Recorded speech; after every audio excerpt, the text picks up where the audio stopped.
ಆತ್ಮೀಯ ಪೋಷಕರೇ ಹಾಗೂ ದ್ವಿತೀಯ PUC ವಿದ್ಯಾರ್ಥಿಗಳೇ, ನನ್ನ ಹೆಸರು ಸಂಪತ್ ಕುಮಾರ್ ಅಂತ, ಧಾರವಾಡದ ವಿದ್ವತ್ PU ಕಾಲೇಜ್ನ ಪ್ರಿನ್ಸಿಪಲ್ ಹಾಗೂ ಫಿಸಿಕ್ಸ್ ಫ್ಯಾಕಲ್ಟಿ. ಕಳೆದ 17-18 ವರ್ಷಗಳಿಂದ ಧಾರವಾಡದ ಬೇರೆ ಬೇರೆ ಕಾಲೇಜ್ಗಳಲ್ಲಿ ಕೆಲಸ ಮಾಡಿ ಸದ್ಯಕ್ಕೆ ನಾನಿಲ್ಲಿ ಪ್ರಿನ್ಸಿಪಲ್ ಆಗಿ ವರ್ಕ್ ಮಾಡ್ತಾ ಇದ್ದೀನಿ. ಫಿಸಿಕ್ಸನ್ನು ಕಲಿಸ್ತಾ ಇದ್ದೀನಿ. ಈಗ ನಾನು ಸೆಕೆಂಡ್ PUC ವಿದ್ಯಾರ್ಥಿಗಳೊಂದಿಗೆ ಮಾತಾಡಬೇಕಂತ ಇಷ್ಟ. ನನಗೆ ರೀಸನ್ ಇಷ್ಟೇ, ಬಹಳಷ್ಟು ಜನ ವಿದ್ಯಾರ್ಥಿಗಳು ಫಿಸಿಕ್ಸ್ ಅಂತ ಹೆಸರು ಕೇಳಿದ ತಕ್ಷಣವೇ ಹೆದರುತ್ತಾರೆ, ಪ್ರಾಬ್ಲಮ್ ಸಾಲ್ವಿಂಗ್ ಮಾಡೋದಕ್ಕೆ ತುಂಬ ಕಷ್ಟಪಡ್ತಾರೆ. ಸಿಂಪಲ್, ಫಿಸಿಕ್ಸ್ ಭೌತಶಾಸ್ತ್ರ, ಅದು ಭೂತಶಾಸ್ತ್ರ ಅಲ್ಲ. ಬಹಳಷ್ಟು ಜನ ಏನು ಮಾಡಿಬಿಡ್ತಾರೆ, ಫಿಸಿಕ್ಸ್ ಅಂದ ತಕ್ಷಣವೇ ಅದೊಂದು ಕಬ್ಬಿಣದ ಕಡಲೆ, ಫಿಸಿಕ್ಸ್ ಲೆಕ್ಕ ಮಾಡೋದಕ್ಕೆ ಬರೋದಿಲ್ಲ ಅಂತ ಹೇಳಿ ನಿಮ್ಮನ್ನು ಎದುರಿಸ್ಬಿಟ್ಟಿರ್ತಾರೆ.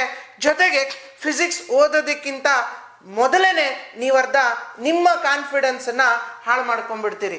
ವಿದ್ಯಾರ್ಥಿ ಮಿತ್ರರೇ, ಜಗತ್ತಿನಲ್ಲಿ ಅತಿ ಸರಳವಾದ ಯಾವುದಾರ ಒಂದೇ ಒಂದು ಸಬ್ಜೆಕ್ಟ್ ಇದೆ ಅಂತಂದರೆ ಅದು ಫಿಸಿಕ್ಸ್, ಪ್ರೊವೈಡೆಡ್ ನಮಗೆ ಅದು ಚೆನ್ನಾಗಿ ಅರ್ಥ ಆಗಿರಬೇಕು ಮತ್ತು ಅದನ್ನು ನಾವು ಚೆನ್ನಾಗಿ ಅರ್ಥ ಮಾಡ್ಕೊಂಡಿರಬೇಕು ಅಷ್ಟೇ. ಯಾಕೆ ಅಂತಂದರೆ ಈಗ ನಾವು ಸೆಕೆಂಡ್ PUC ಎಕ್ಸಾಮ್ ಮುಗಿದ ಮೇಲೆ CET ಮತ್ತು ನೀಟ್ ಎಕ್ಸಾಮ್ನ ನೀವು ತಯಾರಿಯಲ್ಲಿರ್ತೀರಿ.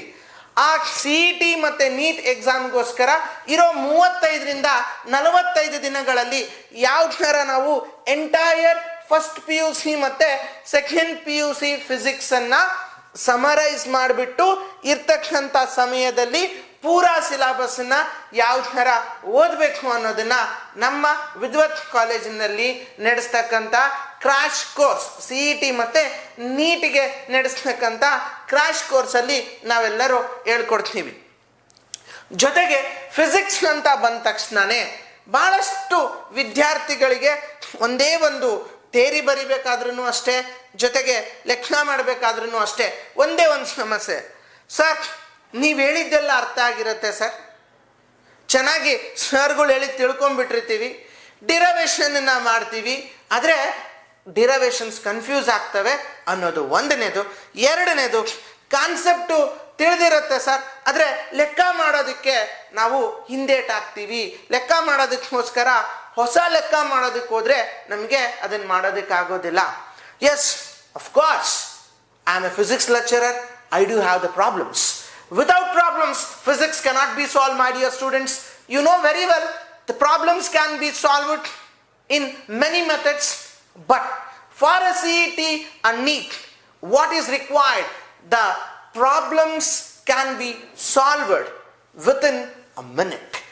ಒಂದು ನಿಮಿಷದೊಳಗೆ ಯಾವ ಥರ ನಾವು ಆ ಪ್ರಾಬ್ಲಮ್ಸನ್ನು ಸಾಲ್ವ್ ಮಾಡಬೇಕು, ಅದಕ್ಕೆ ನಮ್ಮ ಮ್ಯಾಥಮೆಟಿಕ್ಸ್ ಎಷ್ಟು ಸ್ಟ್ರಾಂಗ್ ಆಗಿರಬೇಕು, ಜೊತೆಗೆ ಆ ಫಿಸಿಕ್ಸನ್ನು ರೂಲ್ಸನ್ನು ಯಾವ ಥರ ಅಪ್ಲೈ ಮಾಡಬೇಕು ಮತ್ತು ಯಾವ ಥರ ಶಾರ್ಟ್ ಟ್ರಿಕ್ಕನ್ನು ಯೂಸ್ ಮಾಡಬೇಕು ಅನ್ನೋದು ತುಂಬ ಇಂಪಾರ್ಟೆಂಟ್ ಆಗಿರುತ್ತೆ. ಅದನ್ನು ನಾನಿಲ್ಲಿ ನಿಮಗೆ ತಿಳಿಸ್ಕೊಡ್ತೀನಿ. ಆಮೇಲೆ ಯಾವ ಥರ ಓದಬೇಕು ಅನ್ನೋದನ್ನು ನಾವಿಲ್ಲಿ ಹೇಳ್ಕೊಡ್ತೀವಿ. ಇಲ್ಲಿ ನೋಡಿ, ಕ್ರ್ಯಾಶ್ ಕೋರ್ಸ್ ಫಾರ್ KCET ಮತ್ತು ನೀಟ್ ಅಂತ ಬಂದಾಗ ನಾವು ಏನು ಇಂಪಾರ್ಟೆಂಟ್ ಆಗಿ ಓದಬೇಕು, ಯಾಕೆ ವಿದ್ಯಾರ್ಥಿಗಳು ಫಿಸಿಕ್ಸ್ ಒಳಗಡೆ ಮಾರ್ಕ್ಸನ್ನು ಕಳ್ಕೊತಾರೆ ಅಂತಂದರೆ, ನಾನು ಭಾಳಷ್ಟು ಸಲ ಹೇಳಿದ್ದೀನಿ, 70% of the student skip the problems. ಲೆಕ್ಕ ಇದು ನಮಗಲ್ಲ ಅಂತ ಬಿಟ್ಬಿಡ್ತೀರಾ. ಲೆಕ್ಕ ಯಾವಾಗ ಮಾಡೋದಕ್ಕೆ ಸ್ಟಾರ್ಟ್ ಮಾಡ್ತೀರೋ ಆವಾಗ ನಿಮಗೆ ಈಸಿಯಾಗಿ ಮಾರ್ಕ್ಸ್ ಬರ್ತವೆ.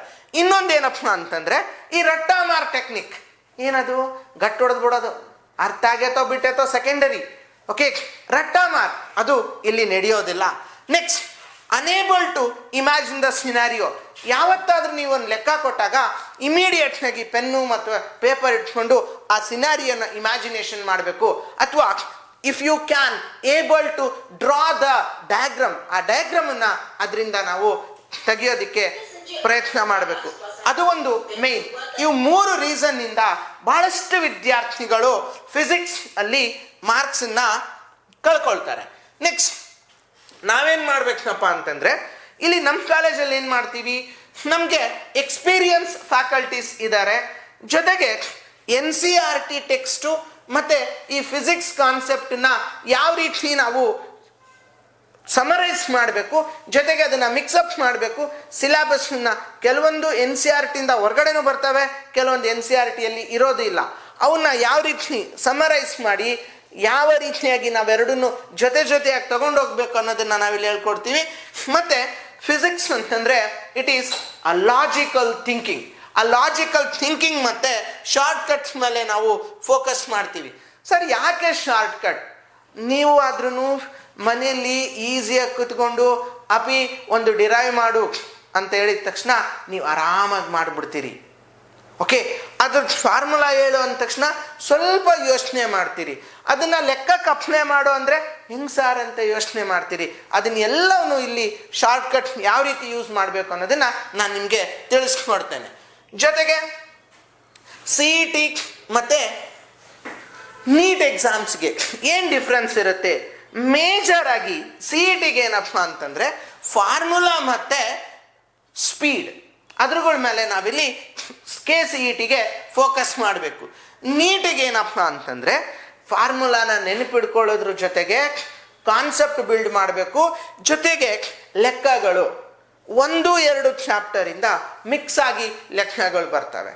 ಫಾರ್ ಎಕ್ಸಾಂಪಲ್ ಎಲೆಕ್ಟ್ರೋಸ್ಟಾಟಿಕ್ಸು ಮತ್ತೆ ಗ್ರಾವಿಟೇಷನ್ ಮಿಕ್ಸ್ ಮಾಡ್ಬೋದು, ಎಲೆಕ್ಟ್ರೋಸ್ಟಾಟಿಕ್ಸು ಮತ್ತೆ ಆಸಿಲೇಷನ್ ಮಿಕ್ಸ್ ಮಾಡ್ಬೋದು, ಅಥವಾ time period of simple pendulum ತಗೊಂಡೋಗ್ಬಿಟ್ಟು ನ್ಯೂಟನ್ಸ್ ಕ್ಲಾಸ್ಗೆ ಕೇಳ್ಬೋದು. ಹೌ ದ ಗ್ರಾವಿಟಿ ವೇರೀಸ್ ಅಂತ. T is equals to 2.2√L/G is the formula for time period of oscillation of a pendulum. How G varies ಅಂತ ಕೇಳಿದಾಗ ಇಲ್ಲಿ time period very ಆಗತ್ತೆ. ನಾವು ಯಾವ ಥರ ಅಂತಂದ್ರೆ ಒಂದು ಚಾಪ್ಟರ್ನ ಇನ್ನೊಂದು ಚಾಪ್ಟರ್ಗೆ ಕನೆಕ್ಟ್ ಮಾಡ್ತಕ್ಕಂಥ ಕೆಪಾಸಿಟಿ ಇರಬೇಕು, ಅವಾಗಲೇ ಫಿಸಿಕ್ಸ್ ಈಸಿ ಆಗುತ್ತೆ. ಫಸ್ಟ್ ಇಯರೇ ಬೇರೆ, ಸೆಕೆಂಡ್ ಇಯರೇ ಬೇರೆ, ಮೆಕ್ಯಾನಿಕ್ಸೇ ಬೇರೆ, ಮಾಡರ್ನ್ ಫಿಸಿಕ್ಸೇ ಬೇರೆ, ಎಲೆಕ್ಟ್ರೋಸ್ಟಾಟಿಕ್ಸೇ ಬೇರೆ ಅಂತ ಓದಿದಾಗ ನಾವು ಈ ನೀಟ್ ಅಥವಾ CET or in general competitive exams ಅಲ್ಲಿ ಪಡಿತಕ್ಕಂಥ ಸಕ್ಸಸ್ ರೇಷಿಯೋ ಕಡಿಮೆ ಇರುತ್ತೆ. ಅದನ್ನ ಬಿಟ್ರೆ ಯಾವ ತೊಂದರೆನೂ ಆಗಲ್ಲ.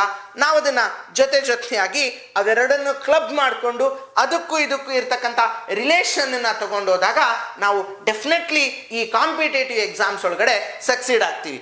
ನೆಕ್ಸ್ಟ್ ನಾವು ಮುಂದೆ ಹೋಗೋದಾದ್ರೆ ಇಲ್ಲಿ ನೋಡಿ, ಫಸ್ಟ್ ಯಾವ ಥರ ಮೆಥಡಾಲಜಿ ನಾವಿರಬೇಕು ಅಂತಂದ್ರೆ ಒಂದು ಕಾನ್ಸೆಪ್ಟ್ ವಿಜುವಲೈಸೇಷನ್.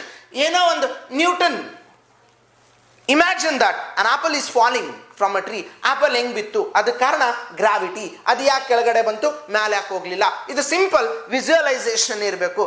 ಅಥವಾ ಸಿಂಪಲ್ ಕ್ವಶನ್, ಒಂದು ಬಸ್ ಇಲ್ಲಿದೆ, ಇನ್ನೊಂದು ಸ್ಕೂಟರ್ ಇಲ್ಲಿದೆ, ಇದು ಒಂದು ಕಾನ್ಸ್ಟೆಂಟ್ ವೆಲಾಸಿಟಿಯಿಂದ ಮೂವ್ ಆಗ್ತಾ ಇದೆ.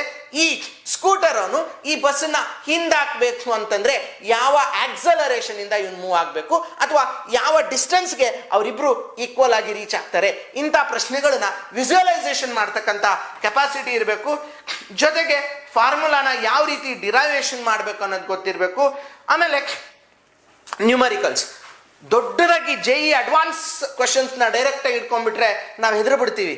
ಓಕೆ, ಒಂದು ಮಗು ಯಾವ ಥರ ಪುಟ್ಟ ಹೆಜ್ಜೆ ಇಟ್ಕೊಂಡು ಓಡೋದ್ಕೊಂಡು ನಡೆದು ಓಡೋದನ್ನ, ಆಮೇಲೆ ಜೋರಾಗಿ ಓಡೋದನ್ನ ಕಲಿತಲ್ಲ, ಆ ರೀತಿ ಫಾರ್ಮುಲಾನ ನೆನ್ಪಿಡ್ಕೋಬೇಕು.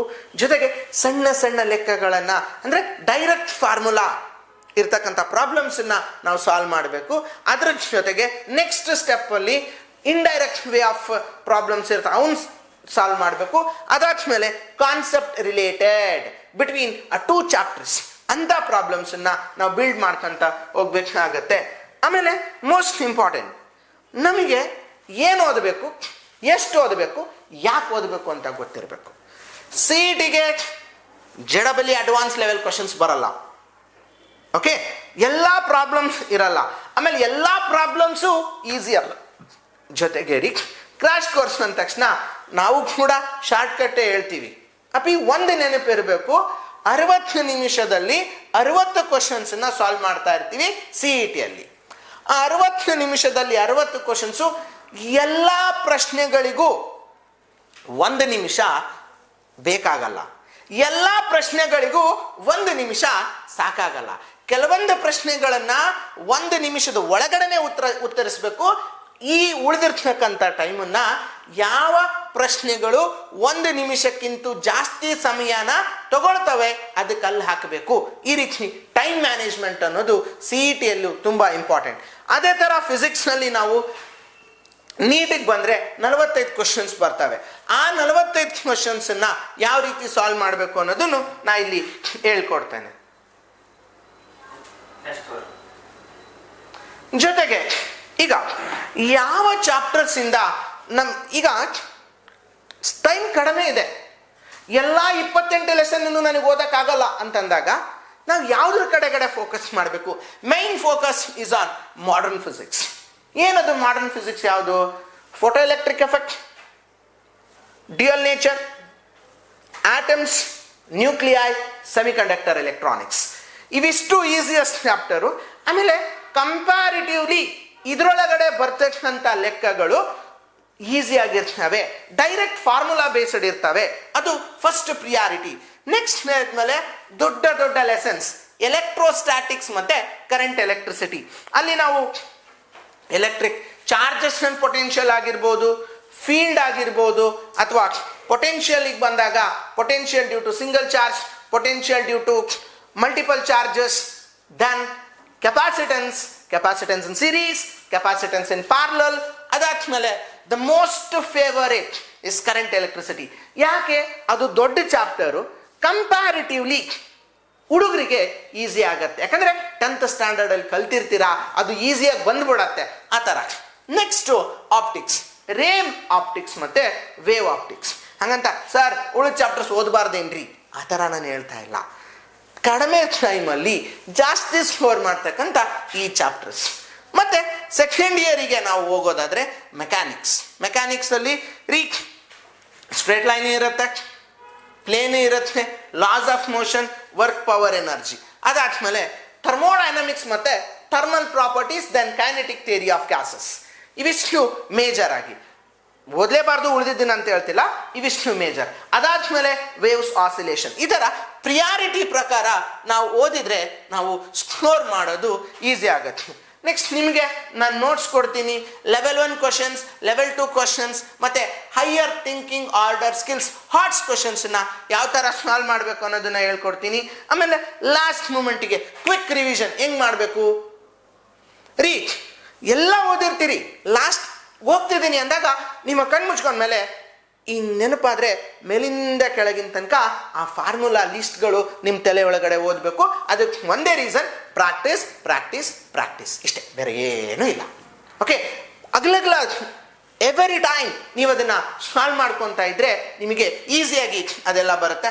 ಆಮೇಲೆ ಮಾಕ್ ಟೆಸ್ಟ್ ತಗೊಳ್ತೀವಿ, ಟೆಸ್ಟ್ ಸೀರೀಸ್ ತಗೊಳ್ತೀವಿ, 2-3 chapter wise plus full length papers. ಈ ರೀತಿ ನಾವಿಲ್ಲಿ ನಮ್ಮ ಅಕಾಡೆಮಿಯಿಂದ, ನಮ್ಮ ಕಾಲೇಜಿಂದ CET ಮತ್ತು ಕ್ರ್ಯಾಶ್ ಕೋರ್ಸ್ಗೆ ನಿಮಗೆ ಎಷ್ಟು ಸಾಧ್ಯನೋ ಅಷ್ಟು ಹೆಲ್ಪ್ ಮಾಡ್ತೀನಿ. ಆಮೇಲೆ ಇಲ್ಲೇನಾಗುತ್ತೆ ರೀ, ಡೌಟ್ ಕ್ಲಿಯರಿಂಗ್ ಸೆಷನ್ಸ್ನ ಇರುತ್ತೆ. ಜೊತೆಗೆ ನಾನೇ ಖುದ್ದು ವಿದ್ಯಾರ್ಥಿಗಳೊಂದಿಗೆ ನಿಂತ್ಕೊಂಡು ಅವ್ರಿಗೇನು ಡೌಟ್ ಇದೆ ಅದನ್ನೆಲ್ಲನೂ ಹೇಳ್ಕೊಡ್ತೀನಿ. ದೆನ್ ಹಾಸ್ಟೆಲ್ಸ್ ಫೆಸಿಲಿಟಿ ಮತ್ತು ಲೈಬ್ರರಿ ಫೆಸಿಲಿಟಿ ಇರುತ್ತೆ. ಅದಾದ್ಮೇಲೆ ಇಲ್ಲಿ ನಿಮಗೆ ಇನ್ನೊಂದು ಏನು ಹೆಲ್ಪ್ ಆಗುತ್ತೆ ಅಂತಂದರೆ ಸ್ಟಡಿ ಅವರ್ಸ್. ಎಕ್ಸಾಮ್ಸ್ ಇಂಥ ಮೊದಲು ವಿದ್ಯಾರ್ಥಿಗಳು ತಾವು ಓದಬೇಕು. ಎಷ್ಟೇ ಟೀಚರ್ಸ್ ಹೇಳ್ಕೊಟ್ರು ತಾವು ಸ್ವಂತ ಓದಲಾರ್ದಲೇ ಅದಿಷ್ಟನ್ನು ಬರೋದಿಲ್ಲ. ಅದಕ್ಕೆ study hours with the teachers ನಮ್ಮ ಸಂಸ್ಥೆಯ ಒಂದು ಸ್ಪೆಷಾಲಿಟಿ. ಜೊತೆಗೆ ನಾನು ನಿಮಗೆ ಇನ್ನೊಂದೇನಪ್ಪ ಹೇಳ್ಕೊಡ್ತೀನಿ ಅಂತಂದರೆ ಕ್ಲಾಸಸ್ಗಳನ್ನು ಯಾವ ರೀತಿ ಓದಬೇಕು, ಅನ್ನೋದನ್ನು, ಜೊತೆಗೆ ಯಾವ ಥರ ಕ್ಲಾಸಸ್ ಇರಬೇಕು, ಎಷ್ಟು ಅವರ್ಸ್ ಇರಬೇಕು, ನಿಮಗೆ ಫುಲ್ ಮುಗಿಸೋದಕ್ಕೆ ಮಿನಿಮಮ್ ಎಷ್ಟು ಕ್ಲಾಸಸ್ ಬೇಕು ಅವನ್ನೆಲ್ಲ ಕ್ಯಾಲ್ಕುಲೇಟ್ ಮಾಡ್ಕೊಂಡು ಹೋಗಿ ಫಿಸಿಕ್ಸ್ ಆಗಿರ್ಬೋದು, ಕೆಮಿಸ್ಟ್ರಿ ಆಗಿರ್ಬೋದು, ಬಯಾಲಜಿ ಆಗಿರ್ಬೋದು, ಅಥವಾ ಮ್ಯಾಥಮೆಟಿಕ್ಸ್ ಆಗಿರ್ಬೋದು, ಇವನ್ನ ಪ್ರತಿಯೊಂದರಲ್ಲೂ ಯಾವ ರೀತಿ ಸ್ಕೋರ್ ಮಾಡಬೇಕು. ಮತ್ತು ನೀಟ್ ಅಂತ ಬಂದಾಗ PCB, ಬಾಟನಿ ಮತ್ತು ಝುವಾಲಜಿ ಯಾವ ರೀತಿ ಓದಬೇಕು, ಯಾವ ರೀತಿ ಸ್ಕೋರ್ ಮಾಡಬೇಕು ಅನ್ನೋದನ್ನು ನಾವಿಲ್ಲಿ ನಮ್ಮ ಸಂಸ್ಥೆಯಿಂದ ಹೇಳ್ಕೊಡ್ತೀವಿ. ಈಗ ನನ್ನ ಮೇಜರ್ ಕಳಕಳಿ ಏನಂತಂದರೆ, ಯಾವ ವಿದ್ಯಾರ್ಥಿಗಳು ಪ್ರಿಪರೇಷನ್ ಲೆವೆಲ್ ಕಡಿಮೆ ಇರುತ್ತೆ, ಯಾವ ವಿದ್ಯಾರ್ಥಿಗಳಿಗೆ ಇನ್ನೂ ಜಾಸ್ತಿ ನಾನು ಸ್ಕೋರ್ ಮಾಡಬೇಕು, ಕಡಿಮೆ ಸಮಯದಲ್ಲಿ ಸಾಧ್ಯ ಆದಷ್ಟು ಹೆಚ್ಚಿನ ಸ್ಕೋರ್ ಮಾಡಬೇಕು ಅನ್ನೋದಿರುತ್ತೋ ಆ ಎಲ್ಲ ವಿದ್ಯಾರ್ಥಿಗಳಿಗೂ ನಾನು ಕೇಳ್ಕೊಳ್ಳೋದಿಷ್ಟೇ, ನಮ್ಮ ಸಂಸ್ಥೆ ನಿಮಗೆ ಕೋಚಿಂಗ್ ಕೊಡೋದಕ್ಕೆ ಯಾವಾಗಲೂ ರೆಡಿ ಆಗಿರುತ್ತೆ. ನಮ್ಮಲ್ಲಿ ಎಕ್ಸ್ಪೀರಿಯನ್ಸ್ಡ್ ಫ್ಯಾಕಲ್ಟೀಸ್ ಇದ್ದಾರೆ, ಜೊತೆಗೆ ನಿಮ್ಮನ್ನ ಜೊತೆಯಲ್ಲಿ ಕೂಡಿಸ್ಕೊಂಡು ಓದಿಸ್ತೀವಿ. ಓಕೆ, ನೀವೆಲ್ಲರೂ ಕೂಡ ನೀವು ಎಕ್ಸಾಮ್ ಮುಗಿದ್ಮೇಲೆ ಭಾಳಷ್ಟು ಟೈಮ್ ವೇಸ್ಟ್ ಮಾಡ್ದಲೆ ಡೈರೆಕ್ಟಾಗಿ ನಮ್ಮ ಸಂಸ್ಥೆಯಿಂದ ನಡೀತಕ್ಕಂಥ ಕ್ರಾಶ್ ಕೋರ್ಸ್ಗೆ ಜಾಯ್ನ್ ಆಗ್ರಿ, ಮತ್ತು ನಿಮ್ಮ CET ನೀಟ್ ರ್ಯಾಂಕಿಂಗನ್ನು ಚೆನ್ನಾಗಿ ಮಾಡಿ ಒಳ್ಳೆ ಮೆಡಿಕಲ್ ಮತ್ತು ಇಂಜಿನಿಯರಿಂಗ್ ಸೀಟ್ಗಳನ್ನು ತಗೊಳ್ಳಿ ಅಂತ ಹೇಳ್ತಾ ನಿಮ್ಮೆಲ್ಲರಿಗೂ ಕೂಡ ಅಡ್ಮಿಷನ್ಸ್ ಓಪನ್ ಇದೆ ಅಂತ ಹೇಳಿ ನಾನು ನನ್ನ ಮಾತನ್ನು ಮುಗಿಸ್ತೇನೆ. ನಮಸ್ಕಾರ. Thank you all.